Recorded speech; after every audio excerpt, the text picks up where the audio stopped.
Dios le bendiga. En esta oportunidad vamos a estar hablando sobre el tema desarrollo de la organización eclesiástica en el periodo imperial. Para ello vamos a estar tocando los siguientes subpuntos: orígenes y conceptos, fundación de Constantinopla, división del imperio, líderes del periodo imperial. Los alumnos que me acompañan son Xiomara Rojas, Indira Fariña y quien les habla, Alexander Modino. Comenzamos. Desarrollo de la organización eclesiástica, periodo imperial. Abro comillas. Desde la promulgación del edicto Constantino en el año 313 hasta que terminó el Imperio Romano, la espada de la persecución no se envainó, sino que se sepultó. Cierro comillas. Esta frase le pertenece a Jesse Lyman Humboldt. Origen y concepto. Se conoce como la Iglesia Imperial al periodo de tiempo que corresponde desde el año 313 después de Cristo, que inició con el edicto de Milán, hasta el año 476 después de Cristo. Después de su victoria final, Constantino declaró como religión oficial del imperio el cristianismo, lo cual trajo un periodo de paz a la Iglesia. Después de ser perseguidos, llegaron a ocupar un lugar muy privilegiado en el imperio. Este periodo marca un punto muy importante en la historia de la Iglesia, ya que determina su futuro desarrollo tanto para bien como para mal. Con el edicto de Milán en el año 313, que favorecía el cristianismo, vinieron otras leyes que influían poderosamente en el futuro del imperio. Ahora les voy a hablar acerca de la fundación de Constantinopla. Al poco tiempo del reconocimiento del cristianismo como religión del Imperio Romano, una nueva capital se escogió, construyó y estableció como la sede de autoridad. Este acontecimiento trajo resultados importantes para la Iglesia y el Estado. Los emperadores poseían ahora un poder ilimitado y Constantino deseaba una capital sin las trabas de las tradiciones, en especial bajo los auspicios de la nueva religión. Constantino demostró gran sabiduría en la elección de su nueva capital. Escogió la ciudad que era de Bizancio, que había existido por 1000 años, situada en el punto de contacto entre Europa y Asia. Aquí los continentes están separados por dos estrechos, Bósforo al norte y el Oponto, ahora Dardanelo al sur. En la nueva capital, el emperador y el patriarca, que fue el título que recibió más tarde el obispo de Constantinopla, vivían en armonía. Se honraba y reverenciaba a la Iglesia, pero la autoridad de turno la eclipsaba. Por un lado, debido a la presencia y poder del emperador. Por otro lado, debido a la naturaleza sumisa y dócil de su gente. La Iglesia en el Imperio Imperial vino a ser fundamentalmente sierva del Estado, aunque a veces patriarcas como Juan Quisimodo afirmaron su independencia. En la nueva capital no había templos para los ídolos, pero pronto se levantaron muchos. A mayor de esto se le llamó Santa Sofía. Abro comillas. Sagrada 48 sabiduría, cierro comillas. Su construcción se debió a Constantino. Ahora le doy el pase a mi hermana Xiomara Rojas. Dios le bendiga a mis hermanos. En esta oportunidad me toca exponerles de las relaciones de la Iglesia con la autoridad secular y de división del imperio.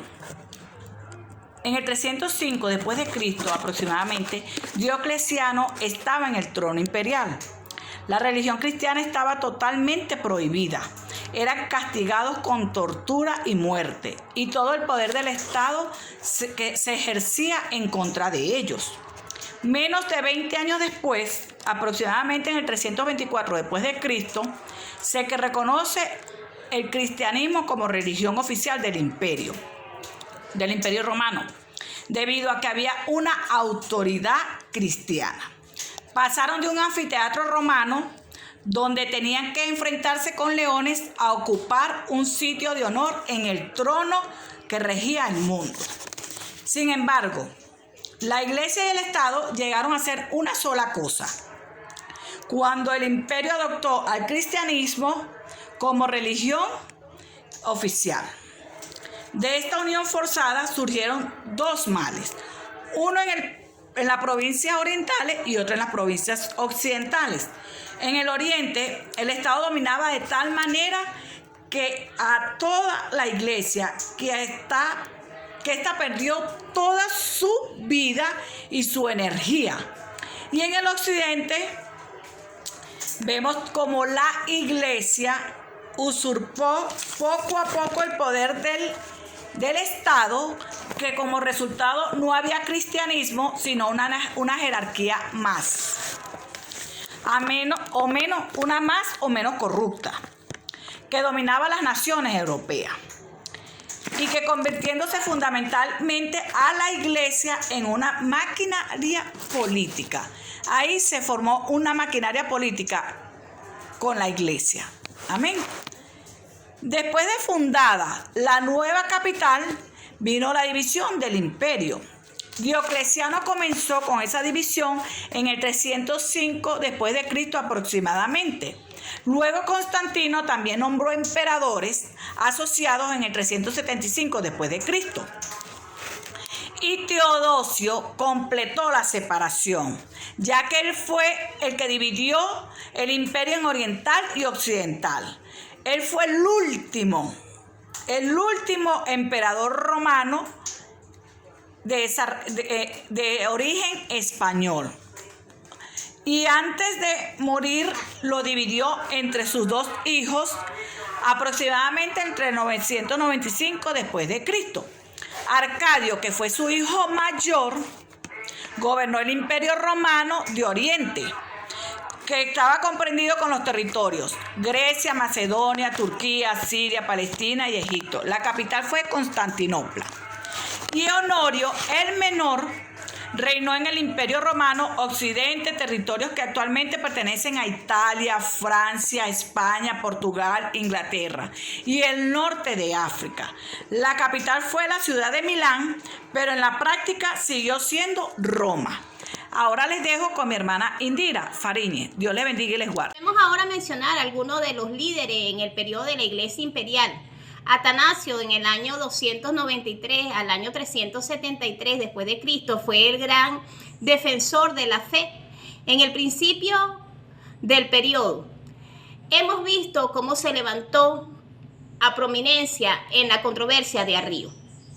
En el concilio de Nicea, en el año 325 después de Cristo, fue el líder en la controversia de Arrío. En el concilio de Nicea, en el año 325 después de Cristo, fue líder en la discusión, aunque no tenía voto. Poco tiempo después, a los 33 años de edad, fue obispo de Alejandría. 5 veces lo desterraron, pero siempre luchó por la fe. Por último, llegó al final de su vida en paz y honor. Ambrosio de Milán, en el año 340 y 397 después de Cristo, el primero de los padres latinos, fue electo obispo mientras era laico. En esta época aún no era bautizado, sino que estaba recibiendo instrucciones para ser miembro. Tanto los arrianos como los ortodoxos se unieron en su elección. Llegó a ser una figura prominente en la iglesia.